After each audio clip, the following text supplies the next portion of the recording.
हम लोगों ने इसके पहले सब वीडियो में देख लिया था 331 तक का क्वेश्चन। ये 332 वाला क्वेश्चन हम शुरू करेंगे। 5 क्वेश्चन की सीरीज है जिसमें मॉडर्न इंडिया का पूरा रहेगा, उसके साथ बिहार स्पेशल। तो मॉडर्न इंडिया हर एग्जाम में लगभग आता है क्योंकि वो जीके का पार्ट बन चुका है, तो सभी लोगों के लिए वीडियो बहुत इंपॉर्टेंट है। तो इससे पहले जितने वीडियो नहीं देखा आप लोग जरूर देखिए, और जिन्होंने देखा उनको बहुत धन्यवाद। और हम आगे बढ़ते हैं 332 क्वेश्चन से कि 1921 के मोपला आंदोलन की जो शाखा थी किसकी, खिलाफत आंदोलन की थी। तो केरल के मालाबार प्रांत जिले के मोपला काश्तकारों के आंदोलन मुख्यतः लगानों में बेदखली को लेकर थे। जमींदार जब चाहते उन्हें भूमि से बेदखल कर देते और जब चाहते मनमाना लगान वसूलते। खिलाफत आंदोलन भी अपनी जड़ें जमाता जा रहा था। हालत ये हो गई कि खिलाफत आंदोलन एवं काश्तकारों की बैठक में फर्क करना मुश्किल हो गया। इस तरह दोनों आंदोलन एक दूसरे में समा गए। अगला क्वेश्चन है कि 1920-22 के असहयोग आंदोलन में बिहार में प्रचलित मान्यताओं में से एक यह थी कि उनकी जीत होगी क्योंकि गांधी जी को अंग्रेजों को हराने का तरीका पता था।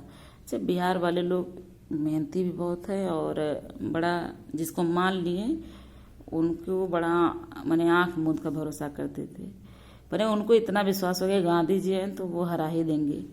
ठीक, फाइनली जो भी हुआ जैसे भी हुआ हम आज़ाद हुए, इस बात की सबसे बड़ी खुशी है। फिर गांधी जी ने वर्ष 1918 में गुजरात के अहमदाबाद में मिल मजदूरों की हड़ताल का सफल नेतृत्व किया। अच्छा, ऐसा क्यों कह रहे थे कि गांधी जी को पता था? उसका एक्सप्लेनेशन है कि गांधी जी ने वर्ष 1918 में गुजरात के अहमदाबाद मिल मजदूरों की हड़ताल का सफल नेतृत्व किया और वर्ष 1922 में उनके द्वारा ब्रिटिश सरकार के साथ अहिंसक असहयोग न सिर्फ वस्तुओं बल्कि भारत में अंग्रेजों द्वारा संचालित या उनकी मदद से चल रहे संस्थानों जैसे विधायिका, न्यायालय, कार्यालय या स्कूल का बहिष्कार भी शामिल था। इस कार्यक्रम ने देश में जो जोश फूंक दिया था, विदेशी शासन का फंदा काट दिया। गांधी जी ने हिंदुओं और मुसलमानों को भी एक साथ मंच पर ला दिया।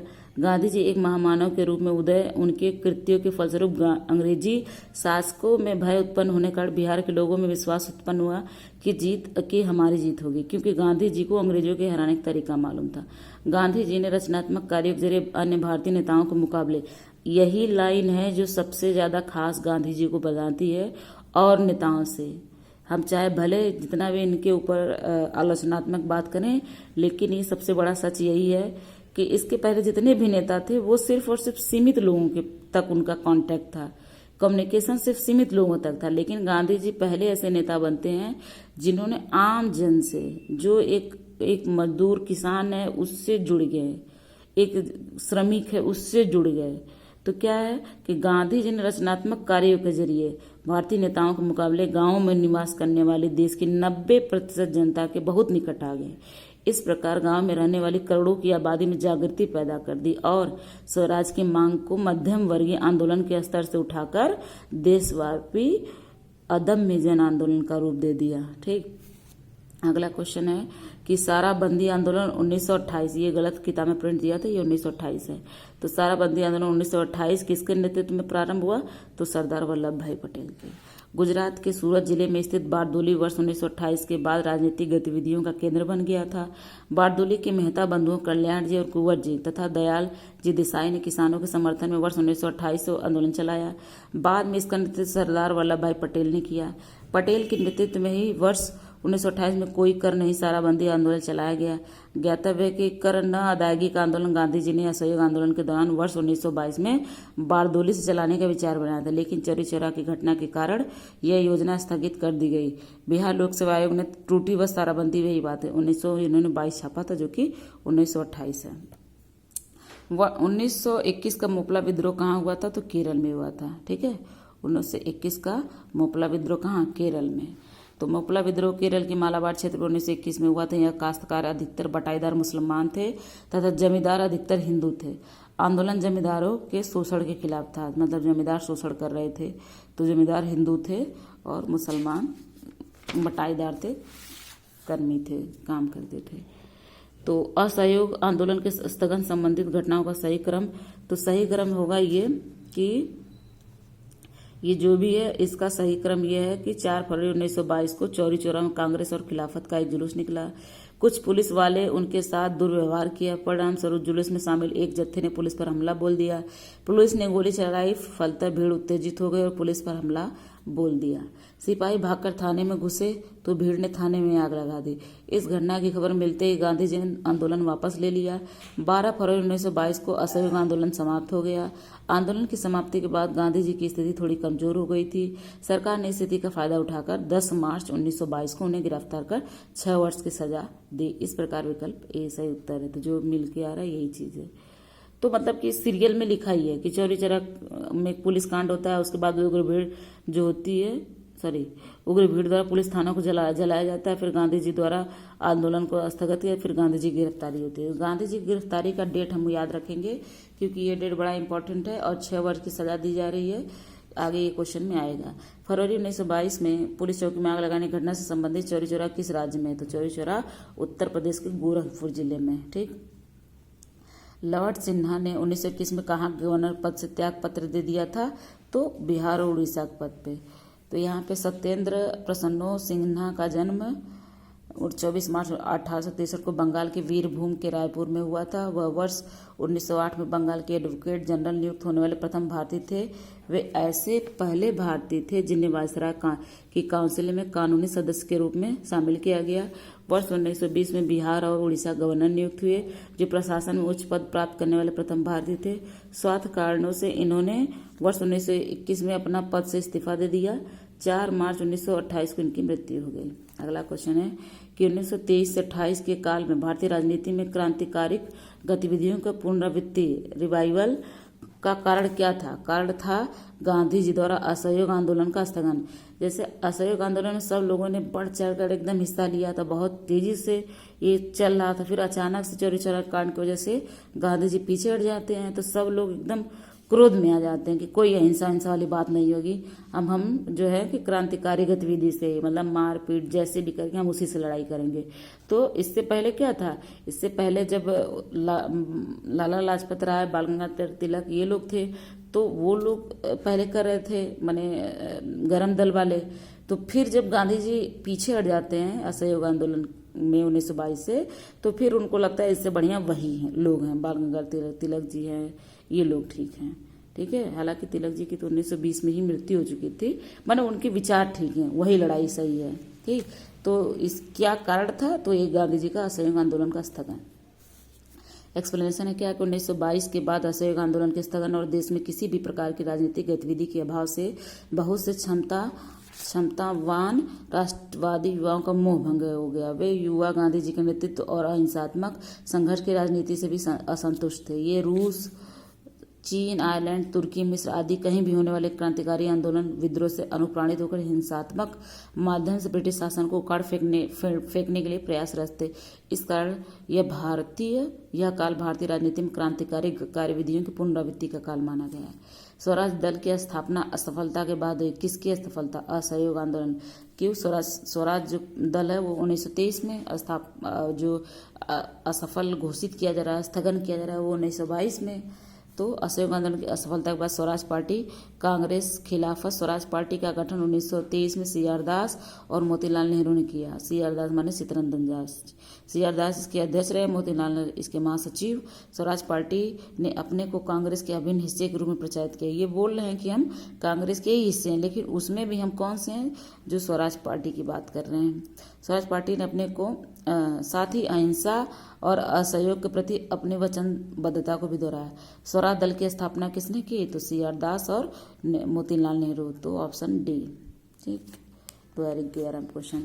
अगला क्वेश्चन कि 1923 में स्वराज पार्टी का गठन किसने किया? फिर वही क्वेश्चन है, सी.आर. दास और मोतीलाल नेहरू।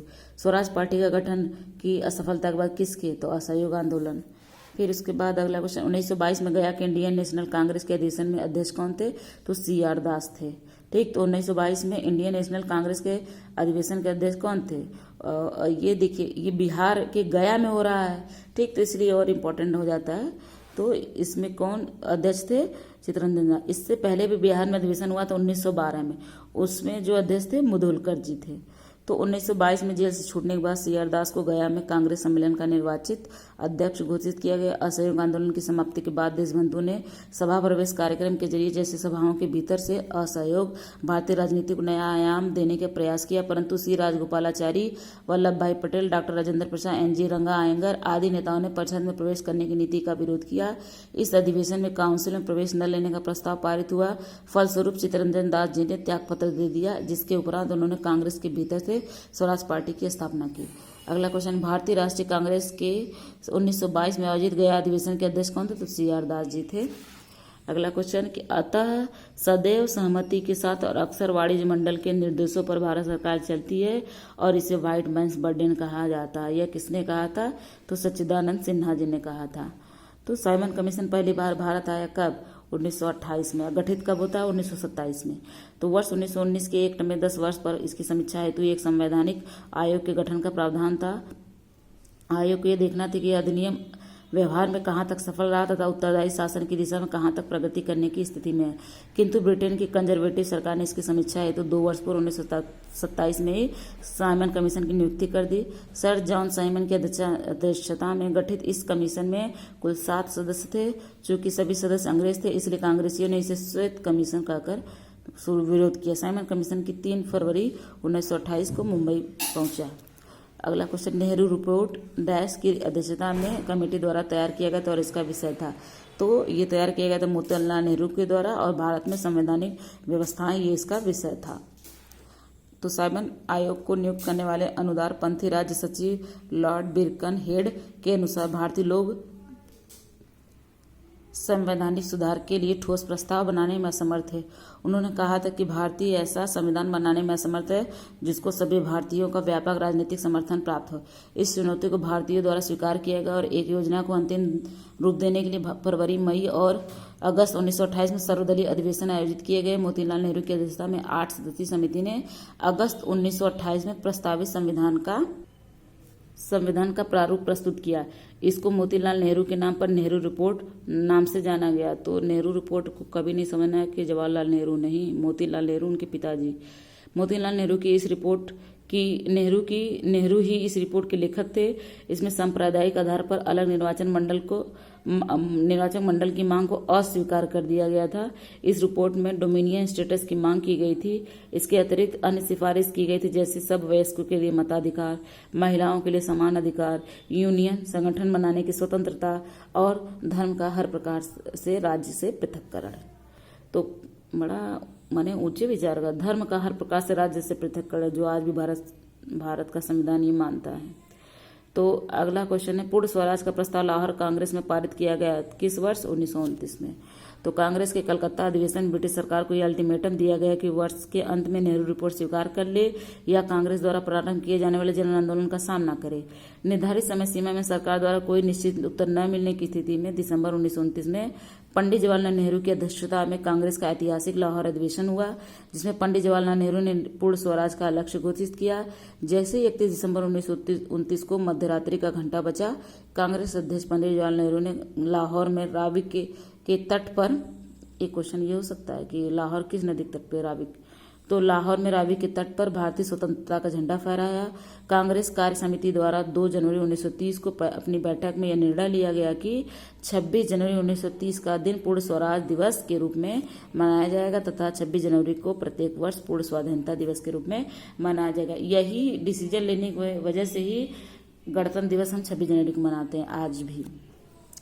भारतीय राष्ट्रीय कांग्रेस ने किस सत्र में, मतलब इसको एक तरह से हम इसको वो क्या कहते हैं, समर्थन, सही शब्द नहीं मुझे मिल रहा है, मतलब इसको वरीयता या इसकी इम्पोर्टेंस बताने के लिए हम 26 जनवरी का दिन गणतंत्र दिवस मनाते हैं।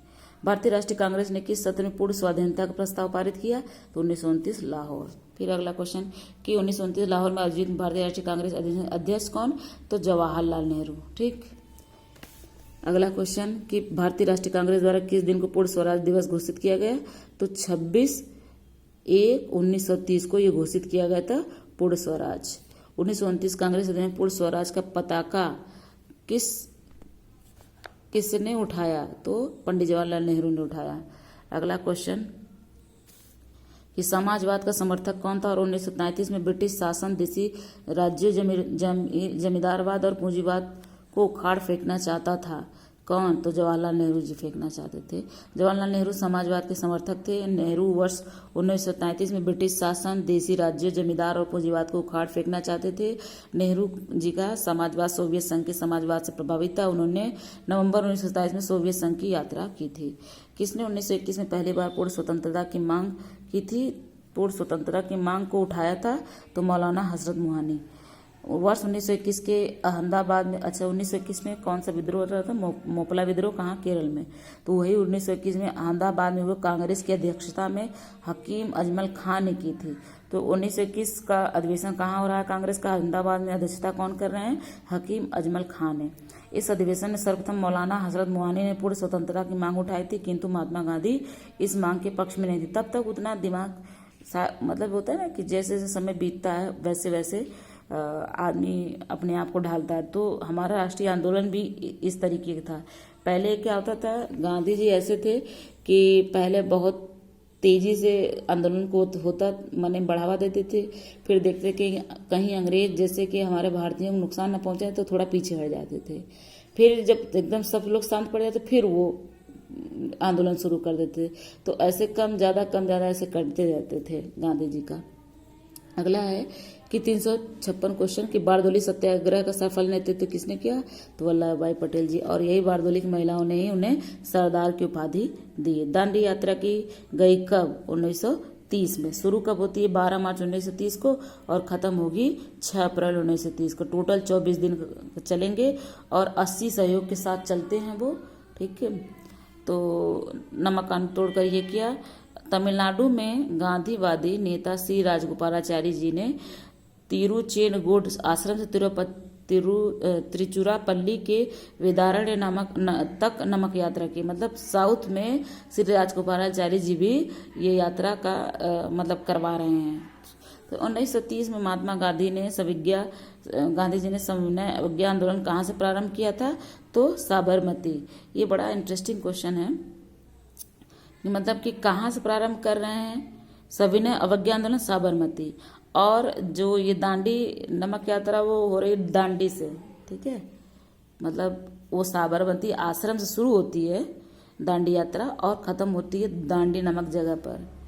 एक आता था पहले प्रचार दांडी नमक सत्याग्रह के दौरान बिहार में लोगों ने नमक के साथ किस कर के विरोध के द्वारा सरकार का विरोध किया? तो चौकीदारी कर। लिखा है क्या? महात्मा गांधी ने 12 मार्च 1930 को अपना प्रसिद्ध दांडी मार्च शुरू किया। उन्होंने साबरमती आश्रम से चुने हुए साथियों के साथ सत्याग्रह के लिए कूच किया। 24 दिनों की लंबी यात्रा के दौरान 6 अप्रैल 1930 को दांडी में सांकेतिक रूप से नमक कानून भंग किया और इस प्रकार नमक कानून तोड़कर उन्होंने औपचारिक रूप से सविनय अवज्ञा आंदोलन का शुभारंभ किया। सविनय अवज्ञा आंदोलन गांधी जी के नेतृत्व में पूरे देश में फैल गया।